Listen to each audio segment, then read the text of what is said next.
आपलं माझ्या YouTube channel India 14 स्टोरीमध्ये हार्दिक हार्दिक स्वागत। या स्वातंत्र्य दिनाचं औचित्य साधून मला तुमच्याशी ज्या पद्धतीने आपल्या भारत देशामध्ये मतदानाच्या अधिकारावरती या देशात मतचोरीचं ज्या पद्धतीने आरोप या इलेक्शन कमिशनरवरती लागलेला आहे आणि चोरी केल्याचं सिद्धसुद्धा झालेलं आहे, त्यावरती बोलण्यासाठी मी तुमच्यासमोर आलेलो आहे। तुमच्यासमोर असंख्य अशा संघटना येत असतील, असंख्य असे पक्षसुद्धा येत असतील, त्यांनी मतदानाचा अधिकार या देशामध्ये कशा पद्धतीने राबवला अशा खोट्या वावड्यासुद्धा सांगत असतील।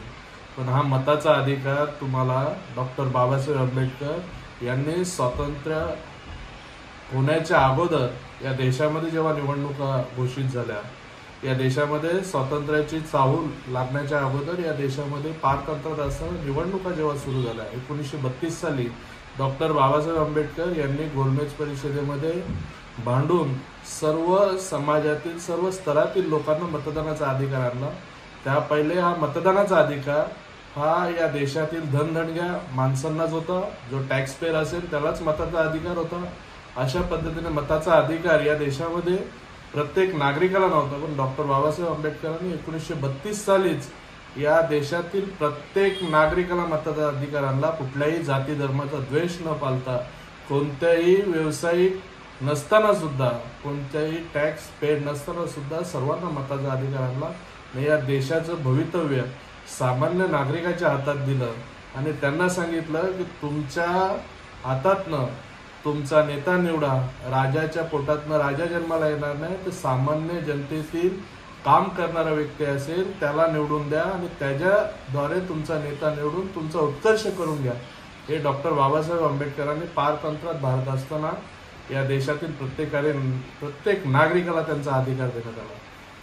त्या काळी असलेले जे लोकमान्य टिळक आहेत, ज्यांना लोकमान्य बोललं जातो, त्यांनी सुद्धा भारतातील या मतदानाचा अधिकार जेव्हा डॉक्टर बाबासाहेब आंबेडकरांनी गोलमेज परिषदेमधून आणला, तेव्हा या लोकमान्य टिळकांनी सुद्धा टीका केली होती का तेलाला काय तेल काढायला जायचं आहे का त्या विधान भवनात। आणि तदनंतर कुणबी समाज, आमचा जो कष्टकरी समाज आहे, याच्यावरती सुद्धा टीका केली होती का कुणबी काही नांगर आकारणार आहे का त्या विधान भवनामध्ये। तर अशा पद्धतीची टीका करणारे नेते सुद्धा या समाजामध्ये होते आणि आज कुठेतरी वावड्या उठवतात का मताचा अधिकार याने दिला त्याने दिला। हा मताचा अधिकार माझ्या सर्व भारतीयांना सांगू इच्छितो की हा मताचा अधिकार केवळ डॉक्टर बाबासाहेब आंबेडकर यांच्या संघर्षामुळे मिळाला। तदनंतर स्वातंत्र्यानंतर डॉक्टर बाबासाहेब आंबेडकरांनी संविधानाच्या माध्यमातून हा जो मताचा अधिकार आहे आपला, जो हिसकावून घेण्याचा प्रयत्न आज कुठेतरी मतदार यादीतनं इलेक्शन कमिशनर करत आहे, तर हा मताचा अधिकार हा तुम्हा सर्वांना या संविधानाच्या माध्यमातून फंडामेंटल राईट्स, जे आपले 5 महत्त्वाचे अधिकार आहेत, त्याच्यामध्ये टाकण्याचं काम डॉक्टर बाबासाहेब आंबेडकरांनी केलं। आपलं मताचा अधिकार कोणीही हिसकावून घेऊ शकत नाही अशी सर्व पद्धतीने बांधणी डॉक्टर बाबासाहेब आंबेडकरांनी संविधानाच्या माध्यमातून केली। आज कुठेतरी इलेक्शन कमिशनर आपला मताचा अधिकार हिसकावून घेण्यासाठी सर्वतोपरी प्रयत्न करतोय। त्याच्या मागे भाजपसारखा पक्ष असेल किंवा इतर त्यांच्या असलेल्या छोट्या मोठ्या संघटना असतील, त्या पद्धतीने आपल्या भारत देशातील प्रत्येक नागरिकाचा मताचा अधिकार घेण्याचं काम या सर्व संघटना मिळून करत आहेत। तर आपल्याला कुठेतरी सामान्य जनतेला रस्त्यावर येणे ही काळाची गरज आहे। आज आपण या स्वातंत्र्याच्या 79 वर्षामध्ये आपण आलेलो आहोत। या देशाच्या स्वातंत्र्यासाठी अहोरात्र या काँग्रेसच्या असंख्य अशा शूर आणि जहाल आणि मवाल अशा दोन्ही संघटनांमध्ये असलेल्या काँग्रेसच्या सर्व नेत्यांनी अहोरात्र प्रयत्न केले। ज्या पद्धतीने आज आपल्या देशाचं स्वातंत्र्य मिळून एवढे वर्ष होऊन गेले, तरी सुद्धा आपण ज्या पद्धतीने या लोकांपुढे व या लोकांना प्राधान्य देत असतो, ते सुद्धा कुठेतरी बंद व्हायला पाहिजे। माझं आपल्याला एकच म्हणणं आहे की 79 वर्ष आपल्या स्वातंत्र्याला झालेत। या 79 वर्षामध्ये ज्यांनी या भारत देशावरती सरकार स्थापन केले, त्यांनी या देशावरती कब्जा मिळवण्याचा प्रयत्न केला, पण आजपर्यंत तो कब्जा मिळवण्यासाठीचा जो त्यांचा प्रयत्न असायचा तो असफल होत असत। कारण संविधानाने सर्व अधिकार या देशातील जनतेला दिलेले आहेत। त्या जनतेच्या प्रजासत्ताक आपली ही लोकशाही टिकवण्यासाठी जनतेने सुद्धा सजग राहणे ही काळाची गरज आहे.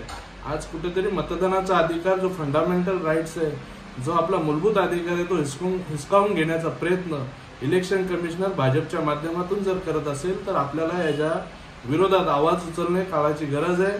आपण सर्वजण एकत्रित येऊन या देशाला ज्यांनी ज्यांनी घडवण्यासाठी प्रयत्न केले, डॉक्टर बाबासाहेब आंबेडकर असतील ज्यांनी संविधानाच्या माध्यमातून हा देश बांधून ठेवलेला आहे, तदनंतर महात्मा गांधींच्या विचारधारेने अहिंसेच्या माध्यमातून जो संघर्ष उभा राहिला, त्याच्या माध्यमातून आपल्याला या देशाचे स्वातंत्र्य मिळालं.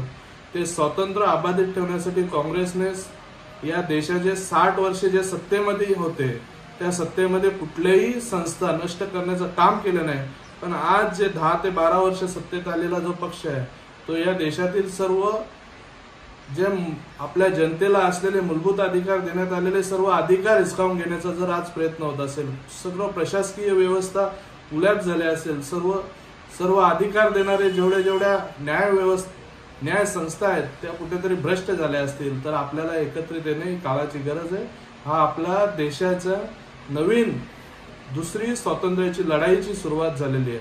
तर माझं म्हणणं आहे की आपल्याला जे मूलभूत अधिकार आपले जे डावलले जात आहेत, त्याच्यासाठी एकत्रित येणे हे आपल्या सर्व भारतीय नागरिकांचं कर्तव्य आहे. तरी आपण सर्वजण एकत्रित येतील अशी मी आशा बाळगतो आणि इथेच थांबतो. जय हिंद, जय भारत.